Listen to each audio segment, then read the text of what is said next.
ذوي النفوذ الزاكية. أشهد أن لا إله إلا الله وحده لا شريك له وأشهد أن محمدا عبده ورسوله لا نبي بعده. سبحانك لا علم لنا إلا ما علمتنا إنك أنت العليم الحكيم. رب اشرح لي صدري ويسر لي أمري واhlul 'uqdatam min lisani yafqahu qawli. Yang saya muliakan para pengurus Majelis Ta'lim Masjid Al-Husna beserta ibunda semua yang hadir pada sore yang berbahagia ini. Ibu ketuanya mana ibu ketua? Udah lama tidak nampak. Biasanya ada informasi, biasanya ada WA.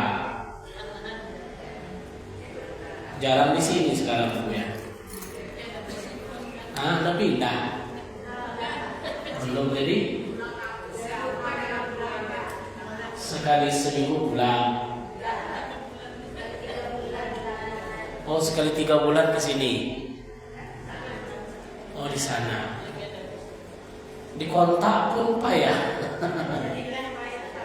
Oh, gak ada jaringan ya, payah jaringan. Banyak bisnisnya. Oh, kebun. Itulah enggak kemarin rupanya enggak wirid. Ya Bu ya. Saya WA ibu ini. Enggak ada ini gitu. Sinyal itu ya. Nah, besok kalau aku dikasih tahu. Kadang ada ini segala macam kan. Ibu ketua, ibu siapa? Ibu Yulian ya. Ibu sekretarisnya siapa? Ibu sekretaris enggak hadir. Ada? Enggak ada. Ibu bendahara? Bendahara hadir tuh. Kalau enggak hadir ibu bendahara ayah. Kulit ini. Baik ibu semua, bersyukur kita kepada Allah. Alhamdulillah pada sore yang berbahagia ini kita kembali dipertemukan oleh Allah Subhanahu wa taala. Bersolawat kita kepada Rasulullah sallallahu alaihi wasallam. Allahumma shalli ala sayyidina Muhammad wa ala ali sayyidina Muhammad. Ibunda semua rahimakumullah, sebetulnya kita mau ngaji fikih lagi. Sub-subnya udah dibagi kemarin. Cuman sudah beberapa materi tentu hilang dia. Kembali lagi ke awal jadinya. Tentu kita membahas kemarin tentang hal-hal yang berkaitan dengan ibadah kepada Allah, terutama tentang ibadah sholat. Karena sholat ini penting. Sholat itu tiang pokok daripada agama. Kalau sholat kita tidak benar, maka yang pertama yang harus kita ketahui dulu adalah al-ilmu bis shalah, ilmu tentang salat. Kenapa? Al-ilmu imamul amal wal amal tabi'uhu. Ilmu itu adalah imamnya amal, sementara amal perbuatan itu ikut kepada ilmu. Sebanyak apapun salat kita, kalau ilmu tentang salat itu kurang, maka kualitas sholat itu juga akan berkurang sampai kepada Allah Subhanahu wa taala. Makanya selalu setiap kajian itu dimulai dengan hal-hal yang berkaitan dengan sholat. Sekali sebulan kita bagi kepada 12 sub, tidak cukup nampaknya. Karena beberapa kadang ada halangan, ada acara hari besar dan segala macamnya. Maka kita persingkat kemarin tentang hal-hal yang berkaitan dengan sholat, terutama yang berkaitan dengan syarat-syarat sebelum sholat. Asyartu qabla sholat, syarat-syarat sebelum sholat. Jadi sholat itu gampang sebetulnya. Yang wajib ibu ketahui dari sholat itu adalah 4 macam. Berapa macam Bu? 4 macam. Hafal kita 4 ilmu ini, insya Allah salat kita sudah benar. Berapa banyaknya Bu? 4. Yang pertama kemarin syarat sholat. Yang kedua rukun sholat. Yang ketiga sunat sholat. Yang keempat yang membatalkan sholat. Itu saja. Kalau sudah dapat yang 4 ilmu ini, insya Allah sudah selesai itu masalah sholat. Terutama sholat yang kita lakukan 5 kali sehari semalam. Masuk syarat sholat. Syarat sholat ada berapa? Ada berapa, Bu? Udah. Kalau rukun berapa? Itu hafal semua. Rukun sholat ada 13. Sunat juga hafal. Yang membatalkan nggak ingat juga. Berarti yang hafal cuma rukun. Syarat, salah satu syarat contohnya apa? Wudu. Ini artinya syarat sholat yang pertama kita harus bersuci. Taharah namanya. Gimana cara bersuci? Cara bersuci cuma 2. Kalau enggak wudu, tayamum. Wudu, enggak ada air, tayamum. Cuman yang hilang baru bersuci dari hadas kecil. Hadas terbagi 2. Yang kedua hadas besar. Oke, 2 cara bersuci. Bersuci dari hadas kecil, bersuci dari hadas besar. Hadas kecil, apa tanda-tanda hadas kecil, Ustaz? Tidak berwudu, itu saja. Kita tidak berwudu. Itu namanya ketika ibu-ibu semua tidak dalam keadaan berwudu, itu kita dalam keadaan berhadas kecil. Caranya wudu. Udah tahu ibu kan cara wudu? Gampang cara wudu, Ustaz. Berapa rukun wudu? Rukun wudu berapa? Ada yang nyebut 4. Apa saja Bu yang 4 itu? Niat.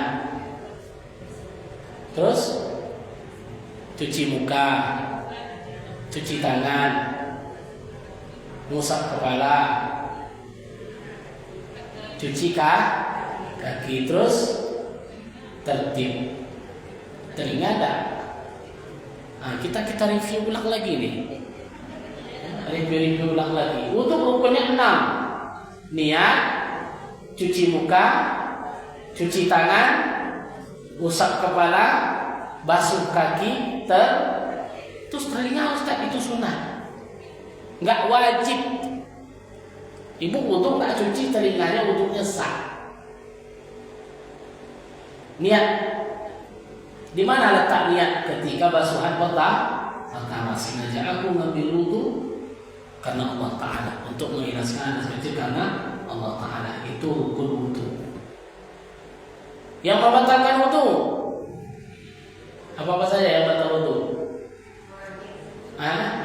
Keluar sesuatu dari 2 jalan muka, jalan belakang, itu batal wudu. Meski yang ibu keluarkan itu emas, Allah tiba-tiba keluar emas, wudu batal.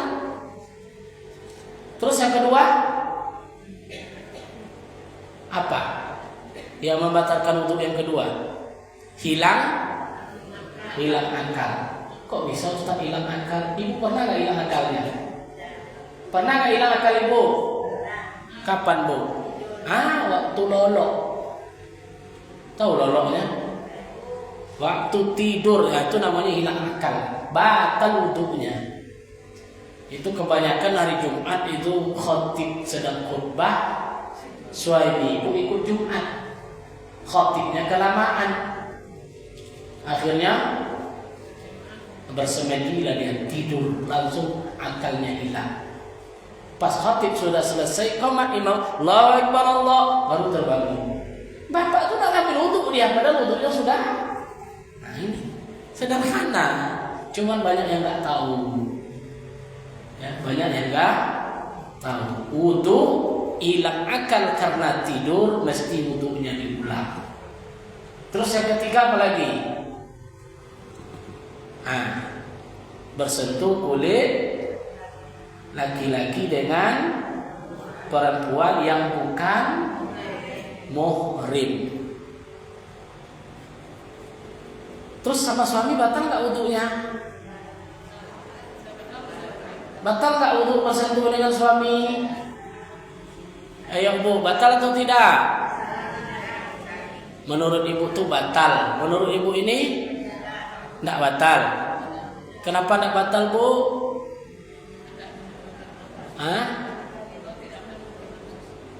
Apa? Kalau tidak menimbulkan nafsu syahwat nggak batal gitu. Terus kalau bersentuh nanti, abang syahwat tuh nggak tadi? Tanya dulu gitu. Mungkin sempat nggak nanya kan? Terus gimana? Tapi kan konteksnya tadi bersentuh kulit laki-laki dan perempuan yang bukan muhrim. Suami itu muhrim atau tidak? Kalau muhrim tidak boleh ibu nikah. Haram hukumnya nikah dengan ibu. Jangan salah paham, muhrim umroh itu beda. Muhrim haji beda. Muhrim itu cuma 3. Muhrim itu dalam agama. Muhrim itu cuma 3. Yang pertama 1 keturunan itu muhrim itu. Datuk sampai ke atas. Anak cucu sampai ke bawah. Saudara ke saudara laki-laki ke bibi, paman, bapak ke itu saja. Itu namanya muhrim 1 keturunan, nasab namanya. Nah, itu nggak batal untuk ibu-ibu dengan anak untuk nggak batal, dengan apa untuk tidak batal. Apa ini kan adik ibu kita, nggak batal itu. Nah, yang kedua nama muhrim itu musahirah. Apa musahirah itu, Ustaz? Terjadi proses pernikahan anak menantu, itu untuk tidak batal. Ya, ibu punya anak gadis perempuan, nikah dia dengan seorang laki-laki ini jadi muhrim dia. Kenapa dia muhrim, Ustaz? Jalur pernikahan. Makanya ibu dekat dengan minantu dengan mertua itu tidak ada aurat karena muhrim. Boleh ibu buka jilbab dengan menantu. Paham? Nggak muhrim lagi. Boleh seorang minantu merawat seorang mertua laki-laki karena bukan muhrim. Ada ayah dari suami kita, nggak ada yang merawat. Kita yang merawat dia, memandikan, kan nggak aurat kan? Boleh nggak boleh? Kenapa? Karena seperti orang tua sendiri dia adalah menjadi muhrim karena kita nikah dengan anaknya. Paham ibu tuh? Dan wudu tidak batal. Wudu tidak batal. Tapi kalau abang ipar batal nggak? Batal. Ada ipar, maka terjadi ipar adalah maut itu gara-gara tunang. Karena muhrim. Ibu haram hukumnya menengokkan rambut kepada adik ipar, kepada abang. Ini tidak ngumpul pas lebaran, seolah-olah adik ipar itu tidak seolah-olah ada muhrim semua, buka jilbab segala macam. Haram nih. Paham ya? Yang ketiga jalur ridha namanya. Ridha itu satu susuan. Ibu menyusu dengan ibu yang sama dengan seorang laki-laki, kan ada hubungan. Cuma karena satu susuan dia menjadi muhrim. Muhrim itu apa artinya, Bu? Haram Nah, itu dia muhrim itu. Maka saya tanya, suami itu muhrim atau enggak? Enggak lah. Karena kita boleh nikah sama dia. Batal enggak wudunya? Kan dapat kesimpulannya. Menurut mazhab Syafi'i, wudunya menjadi tapi Ustaz kemarin ada kajian katanya tidak batal wudu. Mungkin pendapat ulama, karena ini wilayah perbedaan pendapat. Karena menurut mazhab Hambali wudu tidak batal. Karena yang dimaksud dengan bersentuh tadi hubungan suami istri. Menurut mazhab Syafi'i tidak ada cerita batal. Menurut mazhab Hanafi batal kalau ada syahwat. Tapi mungkin tanya syahwat tidak kan itu.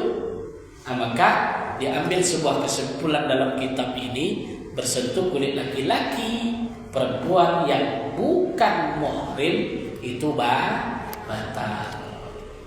Kalau ibu berpendapat nggak batal, mungkin pendapat yang lain, ya.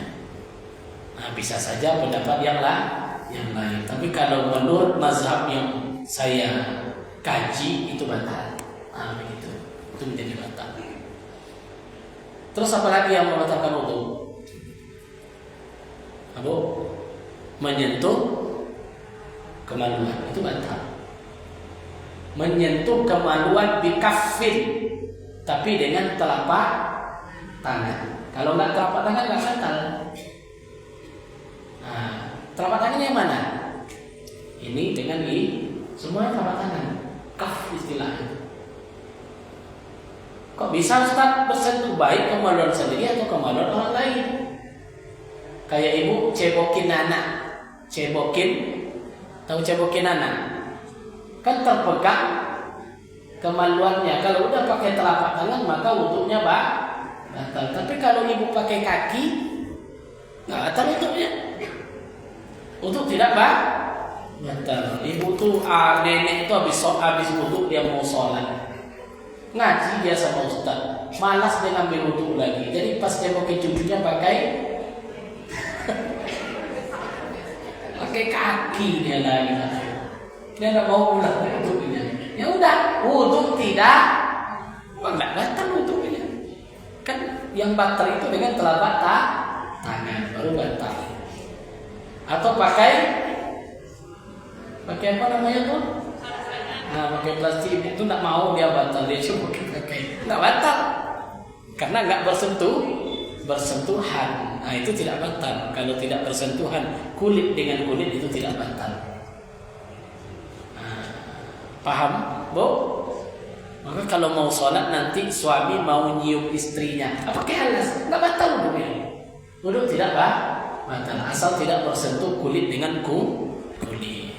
Nah, itu masuk masalah wudu. Berarti ini termasuk syarat-syarat sebelum sholat. Kemudian hadas besar. Yang tadi hadas kecil. Hadas besar gimana caranya? Cara menghilangkan hadas besar gimana, Bu? Mandi. Ghuslun. Namanya mandi. Hadas besar itu ada berapa? Kenapa kita berhadas besar? Apa penyebab hadas besar, Bu? Ini fikih munakahat, fikih wanita banyak di sini. Kenapa kita berhadas besar? Yang pertama, menstruasi. Paling lama kemarin berapa? 15 hari. 15 hari. Kalau lewat 15 hari darah masih keluar, wajib mandi, wajib sholat. Karena toleransinya hanya 15 hari. Kebiasaannya 7 hari, 6 hari. Bahkan ada yang 1 hari. Kalau sudah kering wajib mandi. Itu namanya menstruasi. Terus apa lagi, Bu, yang mewajibkan kita mandi wajib? Nifas. Setelah melahirkan paling lama berapa? 60 hari. Kebiasaan 40 hari. Paling sedikit lahzatan, cukup 1 hari atau 2 hari. Ada orang yang nifas 1 hari 2 hari ada. Bahkan Rasulullah Aminah itu nifasnya lahzatan. Rasul lahir langsung nifasnya hilang. Ada yang nifasnya seminggu, ada. Jadi batasnya kapan? Ketika darah tidak ada, sudah wajib mandi. Jangan tunggu 40 hari.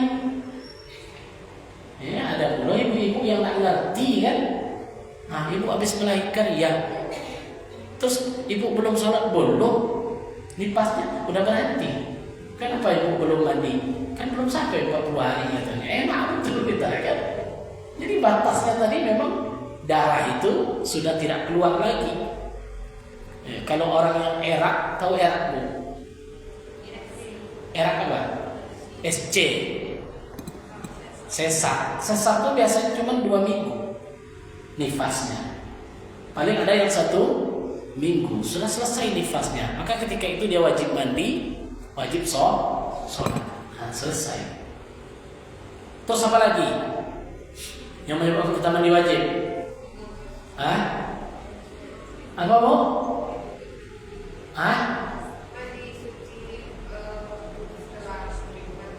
Terjadi hubungan suami istri itu wajib mandi. Maka dalam fikih sebelumnya saya biasanya kalau munakahat, bimbingan pernikahan itu harus tahu catin yang sebelum nikah itu harus tahu dia berapa rukun mandi, berapa syarat mandi, berapa cara mandi wajib, harus tahu dia. Berarti banyak yang nggak tahu banyak tuh. Ini rata-rata calon pengantin tuh ilmu fikihnya sangat awam kadang-kadang. Ya. Karena ini yang kami kaji. Wajib mandi ya. Terus berapa rukun mandi? Banyak yang nggak tahu. Dikiranya rukun mandi itu sabun, sampo, itu katanya. Jadi terjadi hubungan suami istri. Kalau dalam kitab bahasanya iltiqa al-khitain. Iltiqa itu pertemuan. Khitain, khitan. Bertemu 2 khitan. Jadi yang dipasok itu bukan hubungannya, tapi bertemunya. Mohon maaf. Yang dipatok itu bertemu. Ibu harus paham ini. Kadang banyak yang tak paham, dikiranya wajib mandi itu terjadi hubungan, bukan hubungan yang dikaji di sini, pertemuannya. Ini yang mudah-mudah. Mohon maaf, kita kaji ya. Mohon maaf, terjadi suami istri, terjadi hubungan suami istri. Baru di awal-awal ada tamu datang, assalamualaikum, selesai. Tidak terjadi. Ini contoh kasus. Allahu Akbar, masuk zuhur. Suami istri tadi mau sholat, langsung dia wudu untuk sholat. Kenapa langsung untuk sholat? Kan tidak terjadi. Kan baru awal-awalnya saja sudah wajib. Paham kan? Jadi bahasa kita tuh iltiqa, asal bertemu wajib mandi, bukan keluarnya. Nah ini harus dia pahami juga. Jadi banyak catin itu yang kaget. Oh jadi wajib mandi juga Pak Kuah? Wajib. Bahasa kitab iltiqa al-khitain, bertemu, mohon maaf, 2 kelamin tadi wajib mandi di sana. Jadi ulama itu sudah diantisipasinya dari awal tentang fikih munakaah ini. Alasannya apa? Kenalun lah, masih awal-awal, tapi kan sudah terjadi. Memang tak sampai selesai, tapi sudah wajib mandi. Itu kalau kaji fikih itu harus sampai, nggak boleh setengah-setengah. Mohon maaf, ada konsultasi di kantor saya di KUA. Nangis-nangis ibu tuh nangis dia datang ke ruangan saya. Saya tanya, kenapa ibu nangis? Apa kata ibu tadi? Itulah Pak Kuah, suami saya itu congok. Tahu ibu congok? Rakus katanya. Terjadi cekcok. Dia ini kebetulan mohon maaf supir ekspedisi. Jarang pulang. Pas dia pulang, otomatis mau melakukan hubungan badan. Istri dalam keadaan menstruasi, tanggal merah, cekcok, nangis dia ke kantor. Saya bilang, terus kenapa nggak ibu layani? Tapi kan haram Pak Puan, nggak boleh. Kaji ibu nggak sampai, saya bilang.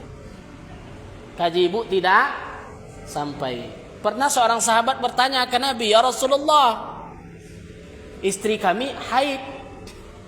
Boleh enggak kami melakukan bersendah gurau dengan mereka?" Apa Rasulullah? "Silahkan lakukan illad nikah." Lakukanlah hubungan bagi kalian kecuali nikah. Nikah maksud di sini apa? Kecuali hubungan, kecuali yang satu itu, mohon maaf, kecuali yang satu yang selebih yang satu itu boleh kalian lakukan, kata Rasulullah. Ibu tulisannya kalau itu memang tak boleh ngapain. Apa yang terjadi? Cekcok suami istri. Suami istri wajib tak melayani suami? Wajib. Karena tidak satu jalan ke rumah. Paham ibunya? Terjadi cekcok di sini, padahal ibu sudah berdosa. Saya bilang kepada ibu, kenapa ibu tidak melayani suami ibu? Sempat suami ibu bekerja sendiri, maka ibu berdosa. Model itu Pak, wawonin itu baru paham dia. La ilaha illallah. Pulang ibu sekarang, pulang dia.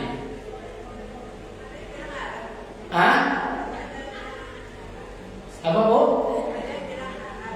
Siapa yang bilang haram? Yang haram itu melakukan itu. Kepayah pun saya menyampaikan ini. Kan ibu bingung. Ilan nikah tuh mohon maaf Bu, yang tidak boleh melakukan hubungan yang lain boleh. Aduh, susah saya nyampaikannya.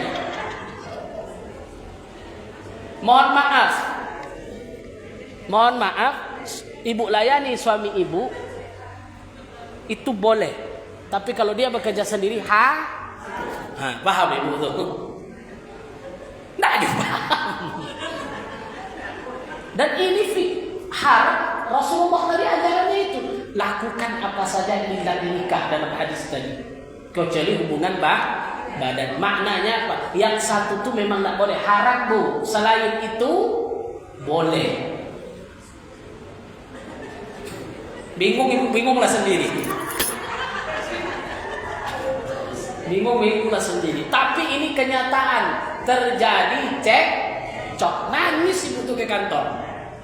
Saya mohon maaf kepada ibu-ibu zaman jahiliyah. Sebelum Rasulullah datang, orang menstruasi itu, makanya orang zaman jahiliyah tuh ada yang 10 bininya, ada yang kenapa? Haid tahu belakang, haid tahu.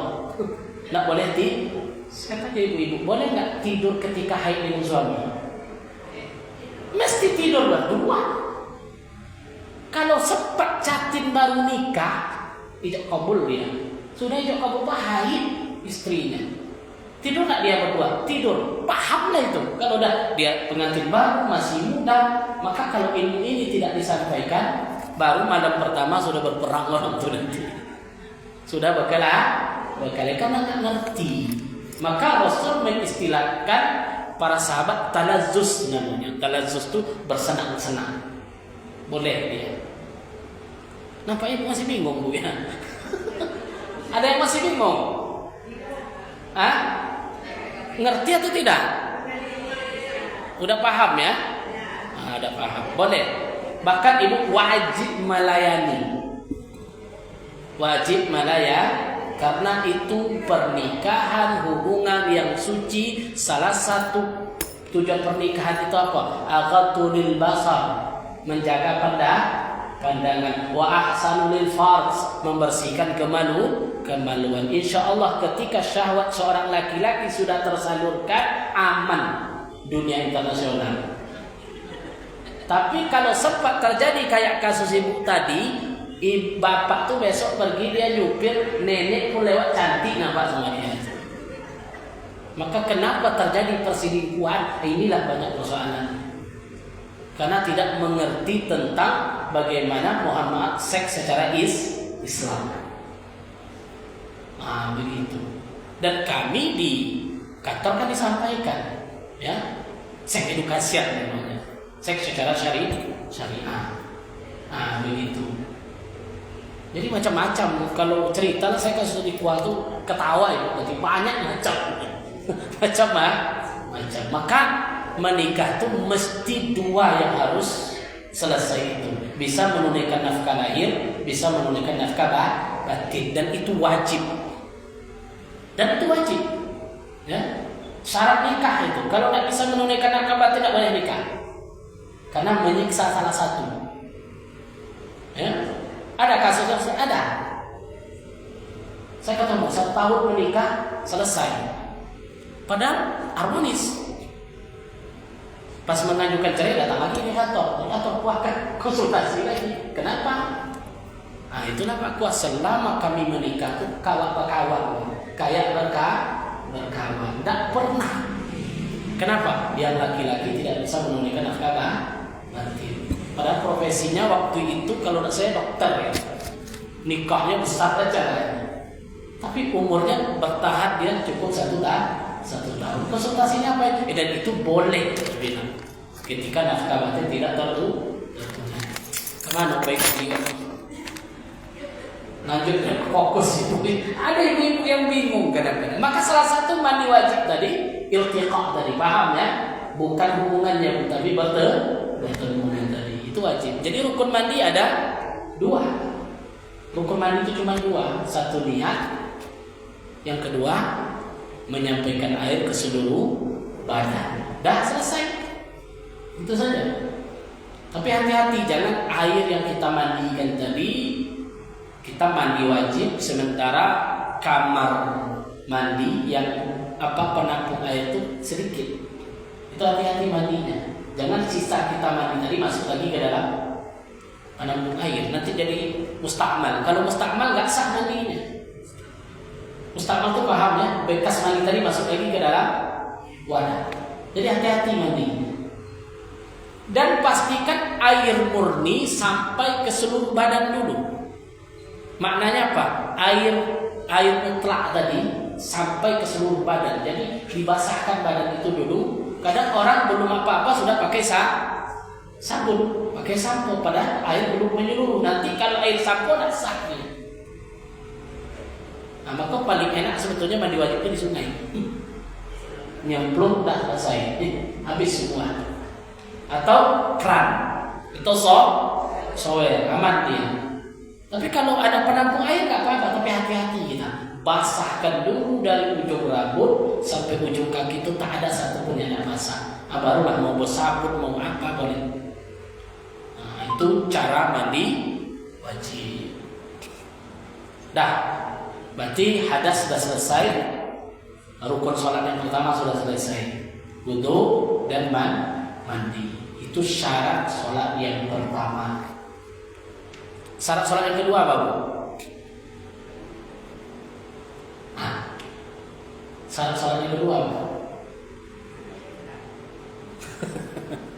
Yang pertama tadi suci dari berarti syarat sholat yang kedua at-taharah al-badani wal mablus wa baganis sholat adin najas.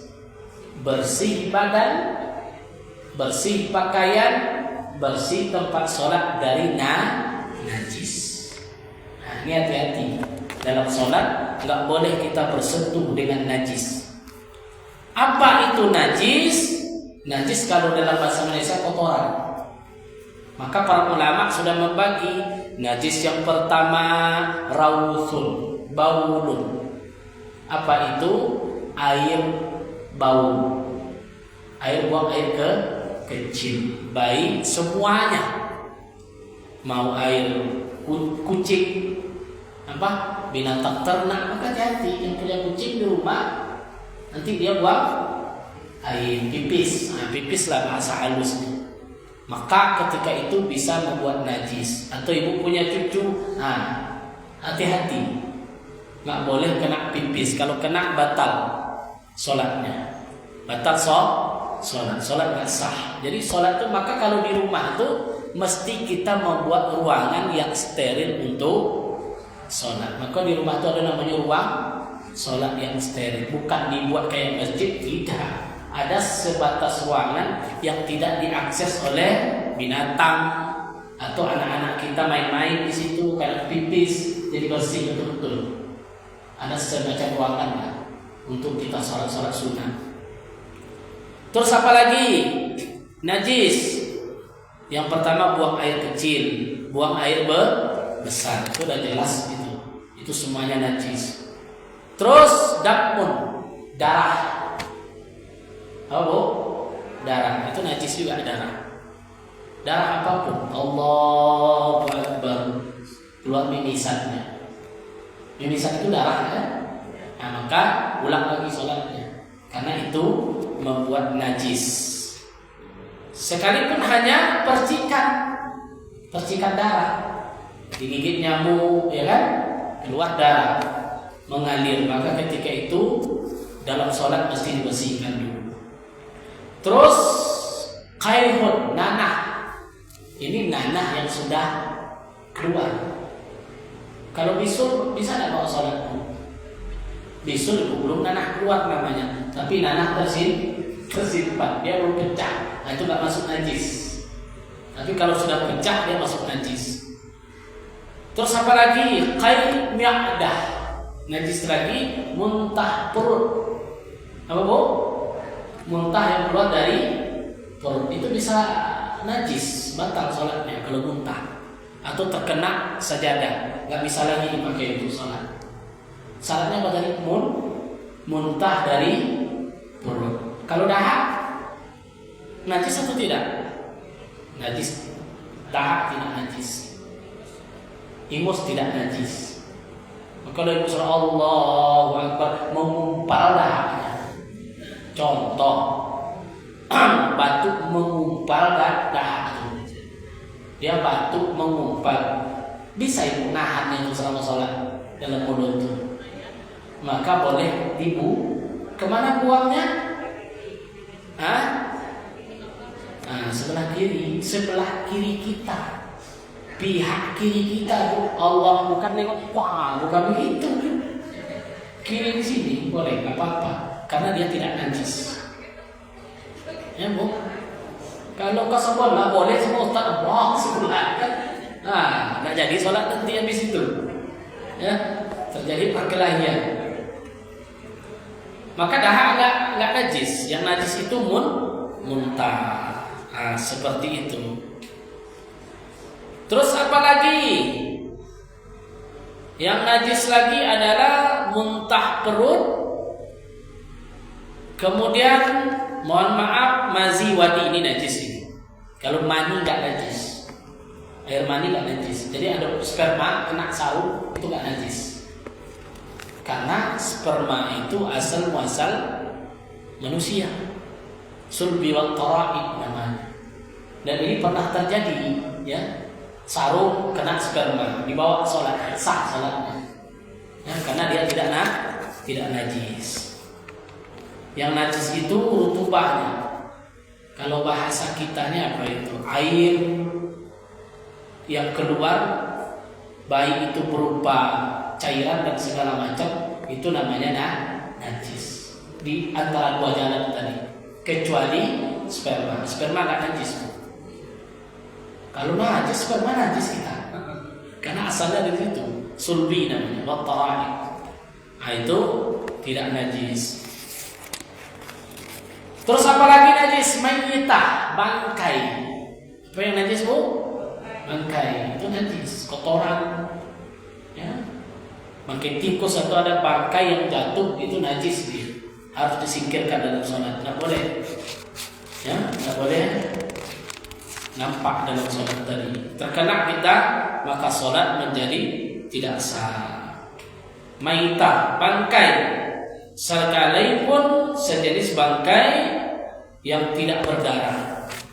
Meskipun bangkai yang tidak berdarah, itu semuanya adalah termasuk najis.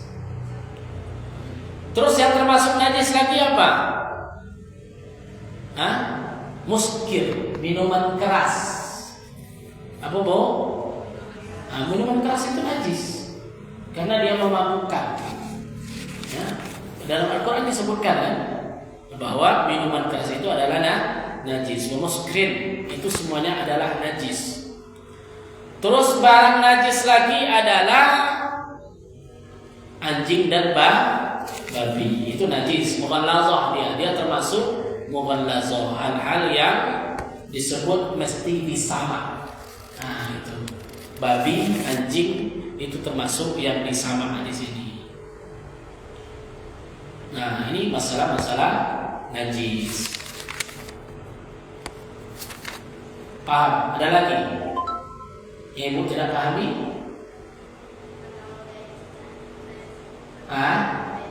Tai cicak najis atau tidak itu termasuk kotoran najis. Termasuk najis. Cuma ada di sini wa yu'fa, ada najis-najis yang dimaafkan. Contohnya darah, nyamuk kesikit. Nah, cepat kita hilangkan, itu dimaafkan. Atau darah sejenis koreng atau kena kudis. Nah, mungkin kan dibersihkan. Pas sholat kadang-kadang keluar dia atau luka, maka itu termasuk yang dimaafkan. Atau termasuk lagi najis sedikit kotoran tadi yang masih kering, keluarkan lagi cepat, maka itu bisa hilang cepat najisnya. Itu ada najis-najis yang dimaafkan. Terus darah yang keluar dari jenis jarum bekam, ibu habis bekam bawa sholat, masih ada sisa-sisa sedikit, itu dimaafkan, termasuk yang dimaafkan. Nah, begitu. Bekam, suntik, segala macam, itu tetap dimaafkan. Termasuk najis yang dimaafkan adalah bersuci, termasuk najis tahi burung yang telah kering. Nah, itu termasuk dari kan kering. Kalau basah, jadi kuncinya itu kalau basah berarti itu lengket, tidak dimaafkan. Tapi kalau kering dimaafkan. Allahu Akbar, jatuh tapi kering kan bisa kita gini cepat. Nah, itu dimaafkan. Nah, najis-najis seperti itu dimaafkan.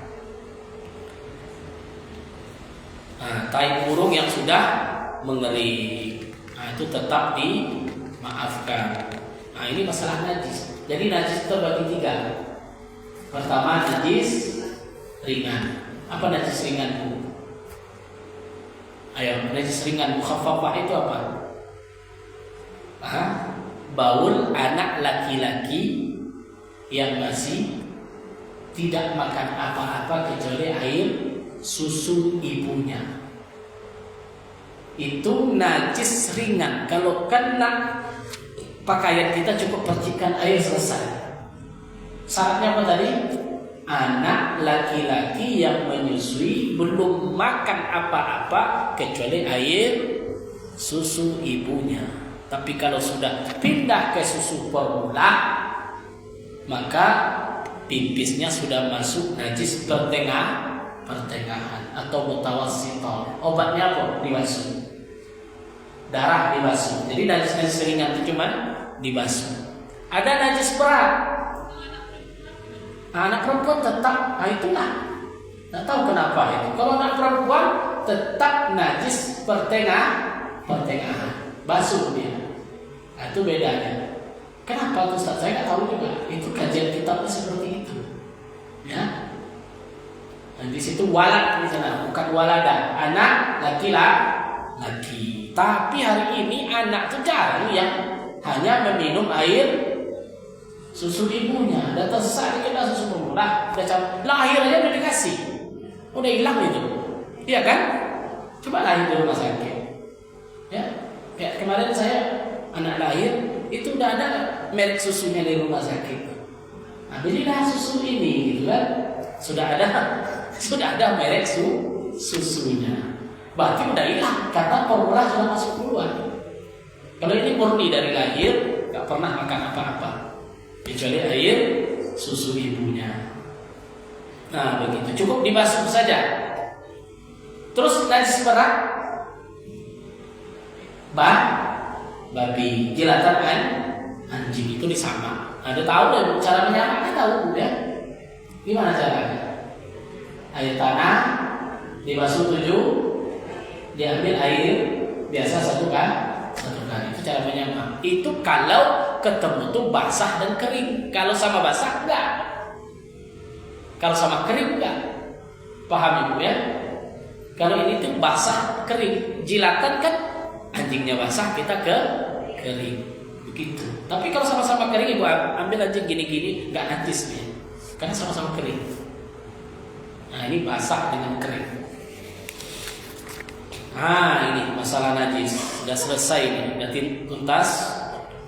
Nah, dan di waktu keluar hendaklah berdoa di waktu masuk ke dalam hal-hal yang banyak najisnya, seperti kamar mandi. Apa doa kamar mandi bu? Apa namanya? Doa masuk kamar mandi. Anak TK apa ya bu? Gimana doanya? Allahumma inni Wisma, tapi ibu hafal, ibu TK ibu, enggak ya? Allahumma inni a'udzubika minal khubuthi wal khaba'is. Khubuthi khaba'is itu jin di kamar mandi, itu lain makhluknya dalam itu. Dia paling suka di kamar mandi. Makanya hati-hati di kamar mandi. Hati-hati di kamar mandi itu baca doa.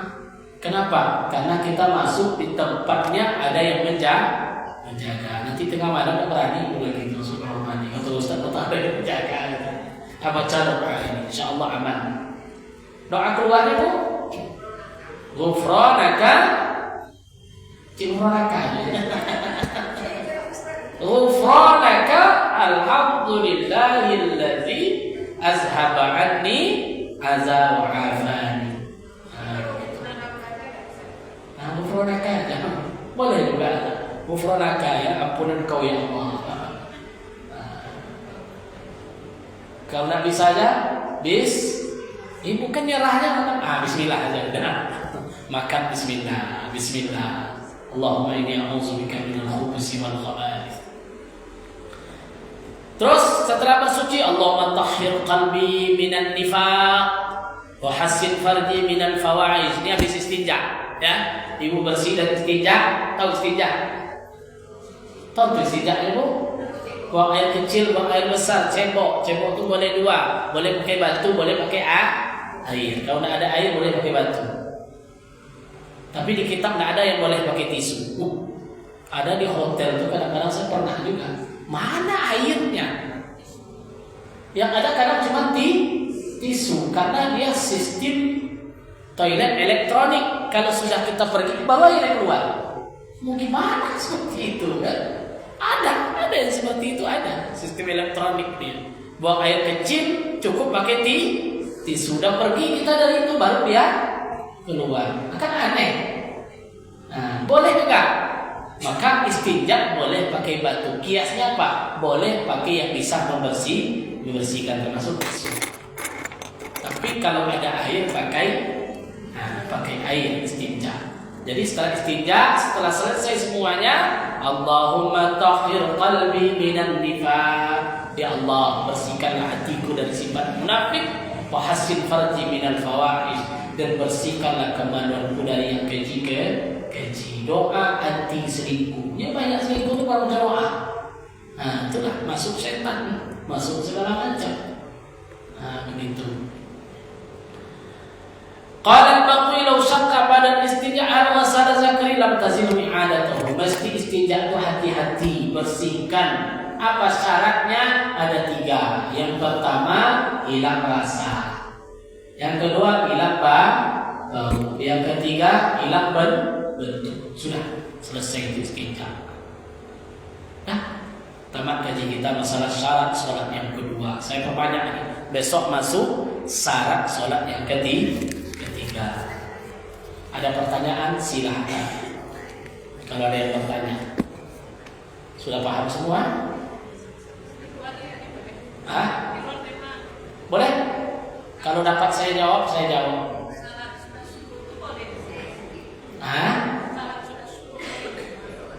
Sholat sunat syuruk boleh di rumah. Sholat sunat itu bagus di rumah, termasuk syuruk. Boleh. Ya. Sholat syuruk.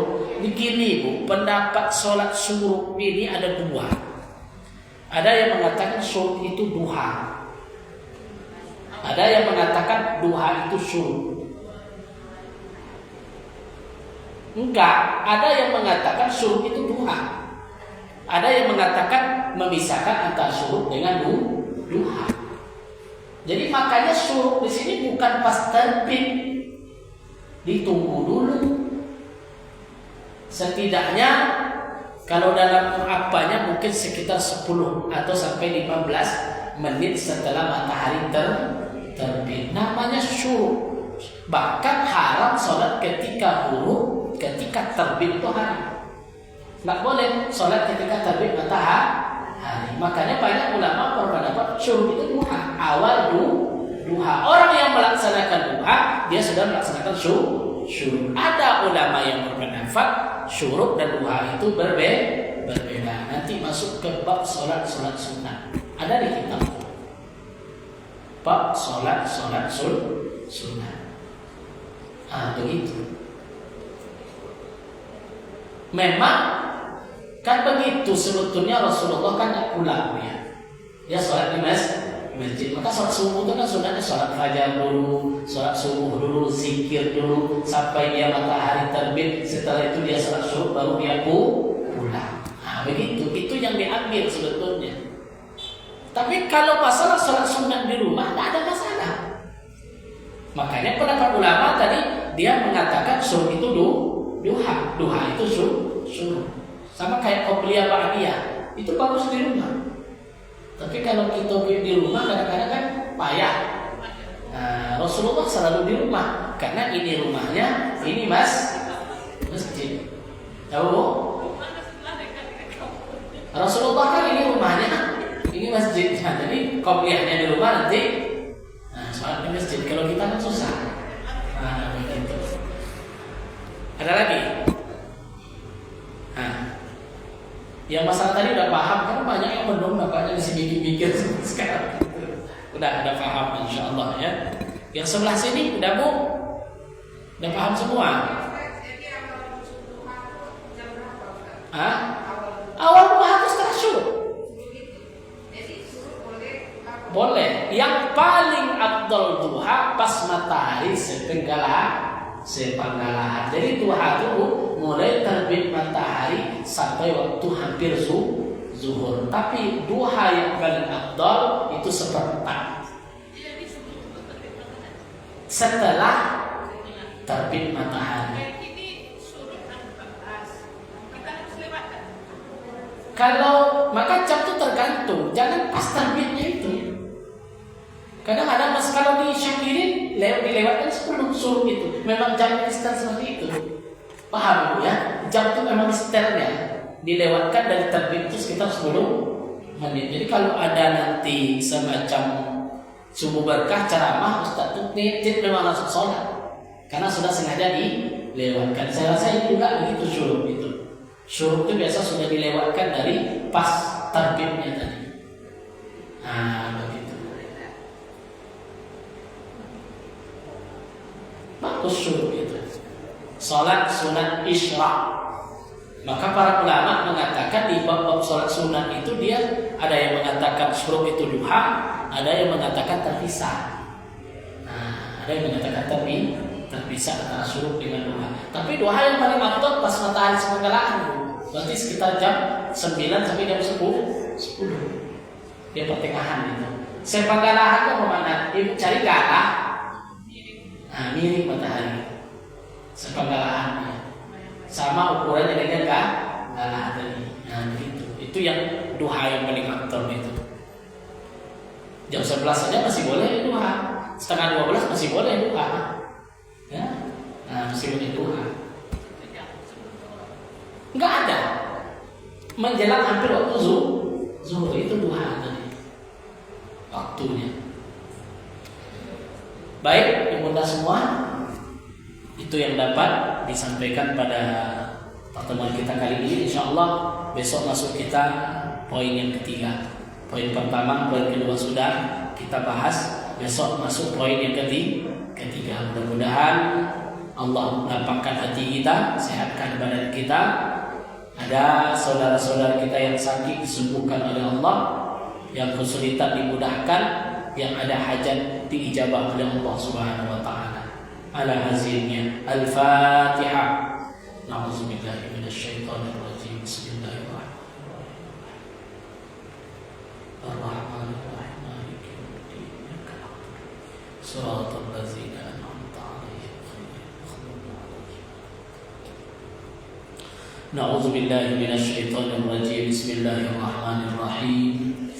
Alhamdulillahi rabbil alamin wal 'aqibatu lil muttaqin wa la 'udwana illa 'alal zalimin. Allahumma anfa'na bima 'allamtana wa 'allimna ma yanfa'una wa zidna 'ilma. Allahumma ighfir lana dhunubana wa liwalidina warhamhuma kama rabbayna shighara. Allahumma tubna fit taysir fa inna at-taysira 'alayka yasir. Ya ni'mal maula wa ni'man nasir. Nas'aluka al-yusra wal mu'afata fid dunya wal akhirah innaka 'ala kulli syai'in qadir. Rabbana hab lana min azwajina wa dhurriyyatina qurrata a'yun waj'alna lil muttaqina imama. Rabbana atina fid dunya hasanah wa fil akhirati hasanah wa qina azaban nar. Subhana rabbika rabbil izzati amma yasifun wa salamun 'alal mursalin walhamdulillahi rabbil alamin. Allahumma shalli ala sayyidina Muhammadin tibbil qulubi wa dawaiha wa afiyatil abadani wa shifaiha wa nuril absari wa diyaiha wa ala alihi wa sahbihi wa sallim. Allahumma salli ala sayyidina Muhammadin tibbil qulubi wa dawaiha wa afiyatil abadani wa shifaiha wa nuril absari wa diyaiha wa ala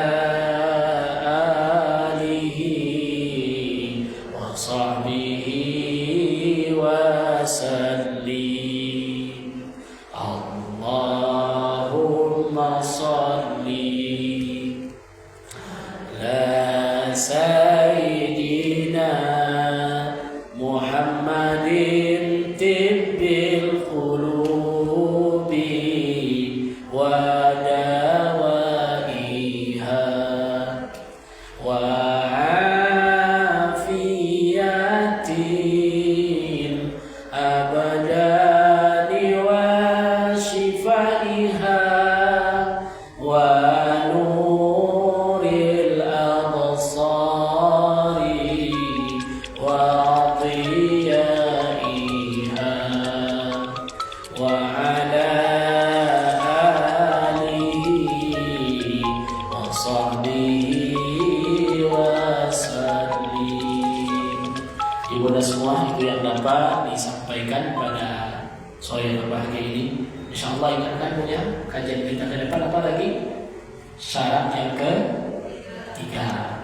Yang pertama suci dari hadas, yang kedua suci dari najis, yang ketiga jangan sampai najis. Mudah-mudahan bermanfaat. Mohon maaf. Subhanakallah wa bihamdika asyhadu an la ilaha illa anta astaghfiruka wa atubu ilaik. Assalamualaikum warahmatullahi wabarakatuh.